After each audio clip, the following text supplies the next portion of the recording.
Frères et sœurs, il se pourrait qu'il y ait en chacun de nos cœurs une part, des petits coins qui doutent de l'amour de Dieu et de sa bonté pour nous, qui se méfient de sa volonté, de ses intentions, surtout quand on est jeune. Le Seigneur, qu'est-ce qu'il va me demander si je m'approche trop près? Et puis il y a aussi des moments dans nos vies où il est difficile peut-être de croire que Dieu veut notre bonheur. Alors il est bon d'entendre ce matin cette parole de Jésus à ses disciples. Tout ce que je vous dis, c'est pour que ma joie soit en vous et que votre joie soit parfaite. Voilà le désir de Dieu pour chacun de nous, c'est la joie. Alors je voudrais méditer avec vous cette parole ce matin et commencer par vous rappeler le contexte. Nous sommes le jeudi saint, c'est le dernier repas de Jésus avec ses disciples avant sa passion. Jésus sait ce qui l'attend, Jésus est au sommet de sa vie qu'il va livrer par amour. Et c'est la première fois que Jésus parle de joie dans l'évangile de Jean.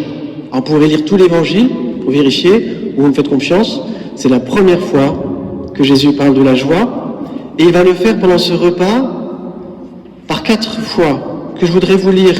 Et je vous invite à bien écouter pour faire vous-même les 2 observations que je vous propose. Premier mot donc de Jésus que nous venons d'entendre, je vous dis cela pour que ma joie soit en vous et que votre joie soit parfaite. Un peu plus tard, dans le repas, maintenant vous êtes dans la peine, mais je vous reverrai et votre cœur se réjouira et votre joie, personne ne pourra vous l'enlever. Troisième fois, un peu plus loin, demandez, vous recevrez, ainsi votre joie sera parfaite. Et 4e fois, dans le repas, Jésus parle cette fois-ci à Dieu son Père, en disant, maintenant que je viens à toi, Père, je parle ainsi pour que eux aient ma joie et qu'ils en soient comblés. Voilà ce que dit Jésus dans ce soir du jeudi saint. Et je ne sais pas si vous faites comme moi ces 2 observations. La première, c'est que Jésus ne veut pas pour nous une petite joie, un lot de consolation pour les perdants. Jésus veut pour nous la joie parfaite. Il le répète, et qu'ils en soient comblés. C'est pas une demi-mesure. Et c'est pas pour les autres, c'est pour toi. Le désir de Jésus, que ta joie soit parfaite. Première remarque. La deuxième, qui peut nous aider à comprendre ce qu'est la joie parfaite, c'est que cette joie, c'est la sienne. Que vous ayez en vous ma joie, dit Jésus, alors votre joie sera parfaite. Est-ce que vous avez déjà pensé que Jésus est heureux? Pas sûr, hein? Que Jésus est profondément heureux. Vous allez me dire, Jésus il est sérieux, Jésus il est droit, Jésus il est bon, mais est-ce qu'il est heureux? Ben oui, c'est lui qui le dit. Si vous avez en vous ma joie, votre joie sera parfaite, parce que ma joie, à moi, elle est parfaite. Et pourquoi est-il si heureux, Jésus? Parce qu'il aime de toutes ses forces, de tout son cœur, de toute son âme. Et la joie, la vraie joie, est le fruit de l'amour véritable. Je crois qu'il n'y a personne qui a aimé plus que Jésus sur la terre, alors j'ose dire qu'il n'y a personne qui a été plus heureux que Jésus sur la terre. Sa joie est la vraie joie, le sommet de la joie. Et c'est d'ailleurs pour ça que Jésus en parle ce soir du jeudi saint, puisqu'il sait qu'il va livrer sa vie, qu'il n'y a pas de plus grand amour que de donner sa vie et que c'est le moment.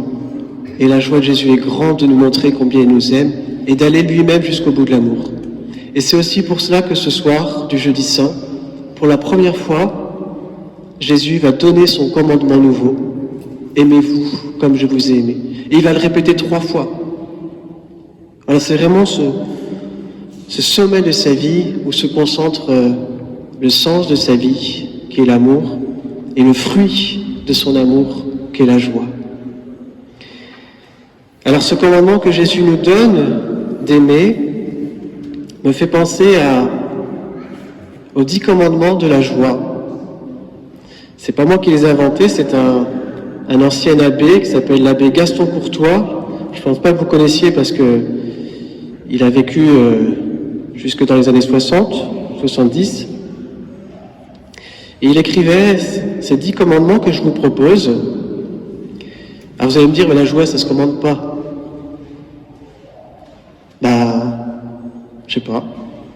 Si la joie, c'est le fruit de l'amour, et si l'amour, Jésus nous le commande, peut-être que la joie aussi, elle est le fruit d'un commandement. En tout cas, elle se cultive.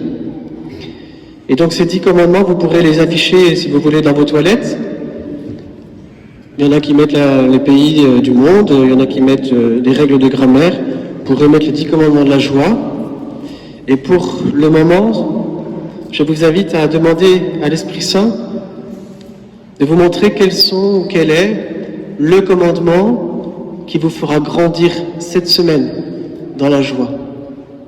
Celui qui est peut-être le plus difficile pour vous, où vous sentez bien que c'est là que ça pêche. Les voici. La joie, à Dieu, tu demanderas chaque matin fidèlement. Calme et sourire montrera, même en cas de désagrément. En ton cœur, tu te rediras, Dieu qui m'aime est toujours présent. Sans cesse, tu t'appliqueras à voir le bon côté des gens. La tristesse, tu banniras de toi impitoyablement. Plainte et critique éviteras, il n'est rien de plus déprimant. À ton travail, tu t'emploieras d'un cœur joyeux, allègrement. Aux visiteurs réserveras un accueil bienveillant. Les souffrants réconforteras en t'oubliant totalement. En répandant partout la joie, tu l'auras pour toi, sûrement. Amen.